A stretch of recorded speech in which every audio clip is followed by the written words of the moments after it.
Hello and welcome to Tiny Changes, Big Shift, episode 22, Maintaining Self-Worth in Your Relationship.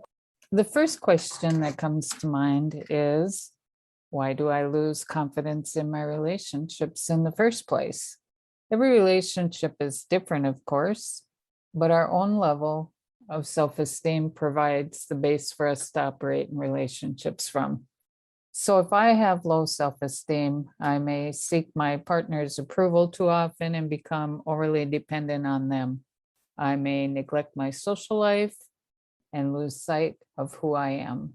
Low self-esteem gives rise to jealousy and insecurity. And when our partners have low self-esteem too, then the issue is doubled. To determine if you are losing yourself in your relationship, ask yourself some of these questions. Do you feel guilty when you do the things that you love? Are you giving those things up because it makes your partner uncomfortable? Or vice versa, do you expect your partner to give up something because you are uncomfortable?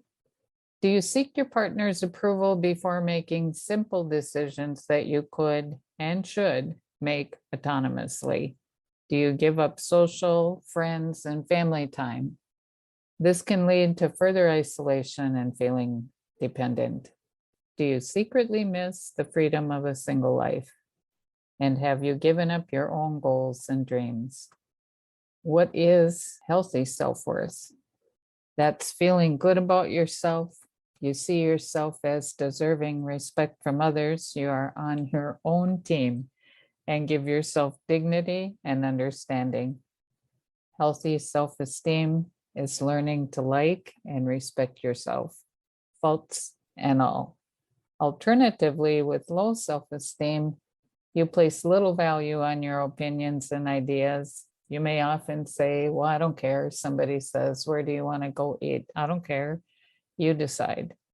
Where do you want to go on vacation? I don't care. If you say, I don't care a lot, check in with yourself. Learn to identify what you do want and express it now and then, even if it doesn't matter in the moment so much. Don't give yourself away all the time. You may worry that you're not good enough. With healthy self-esteem, you're assertive and you express your needs. You're confident in your abilities. You form secure and honest relationships. You're realistic in your expectations. You're resilient and you're better able to cope with stress. Without it, you can experience depression, risky behavior, tolerate abusive treatment, and have a nagging sense of failure. So what factors do shape our self-esteem?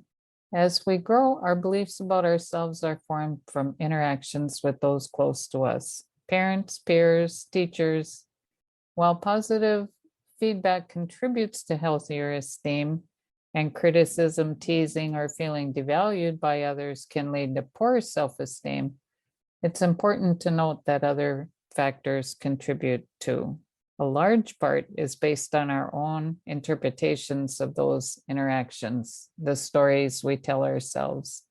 Someone with a filter to perceive negativity over positivity will end up interpreting it is because they aren't worthy, while someone with a filter to perceive positively will still be impacted but won't doubt their worth as much. It's also important to note here that trauma that's not addressed or is left unhealed can lead to chronic feelings of not good enough. So please get help for that. How critical is self-worth and what does it do for you? Low self-esteem is often the cause, not the effect, the cause of financial, relational, and physical hardships. Our self-esteem is our filter for all our interactions with others, and it leads to decisions that impact our success, our relationships, our happiness. With it, you are open to learning and feedback, and you feel secure. With it, we can feel confident. We are worth success and happiness. Without it, even when we experience success, we don't feel worthy and are afraid it will be taken away. That becomes a self-fulfilling prophecy, and it erodes our happiness. Here are tips to maintain your self-esteem while in your relationships. Express appreciation for big and, more important, the small thing your partner does. Give compliments, lots of them. Tell them how amazing, smart, sexy, funny, and talented they are. Be a little self-centered. Recognize that you are awesome and deserve the things your partner does for you. He's not doing you a favor. He's doing it because he loves you. Learn something together. You'll have a shared experience. Support each other. Be your partner's cheerleader. Help each other conquer a fear. Be affectionate. Express your feelings, and never miss an opportunity to have your partner feel loved and supported. And call each other out. Tackle the negative thoughts your partner may experience from time to time and ask him to help you tackle yours. We all have times when we don't believe in ourselves, when our self-esteem is impacted, we've had a setback at work, we failed at something, and those ugly thoughts surface. So put them on the table, talk them out, get support. Challenge your beliefs. Pause and reflect. Here are 3 of 10 thoughts and beliefs people with high self-esteem have, written by Michael Stanwyck.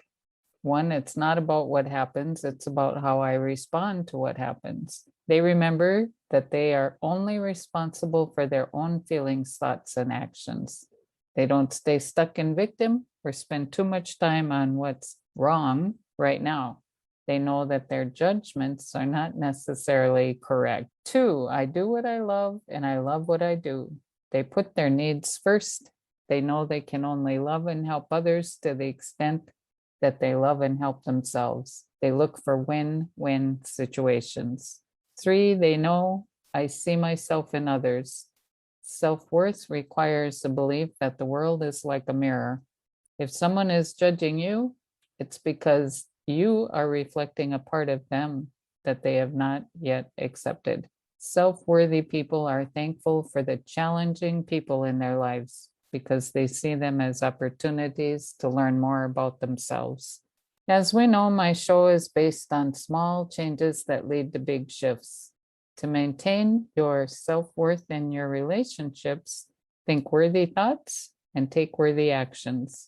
Here are a few. For those of us in recovery, a big one is to ask for help.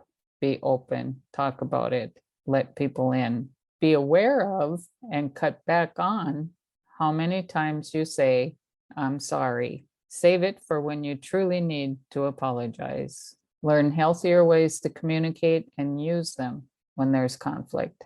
And the biggest one, in my opinion, cultivate a sense of autonomy. Be okay with yourself and independent in your thinking. Express yourself. Also let others fully express themselves. Listen, especially when there is conflict. Remember that you bring you in the relationship and they bring them. Don't wait and expect someone else to make you happy. You may think, yeah, I know that. But where does that knowledge go when your partner or kids track mud into the house, don't load the dishwasher when asked, or say an unkind thing to you? Then you may believe your anger is justified, even though it's based on an expectation that someone would behave in a way you want, and in quotes, that would make you happy. Check out my website, VickiDawn, VICKIDAWN.com, for my programs and coaching packages. Thank you so much for listening in today. And if you enjoyed the show, please like and leave a review. I love emails from my audience. Keep sending them to info@VickiDawn.com. Tell me what matters to you. I want to provide content that makes a difference to you. For now, goodbye. And until next time, remember, you create your beautiful life, one moment, one step at a time.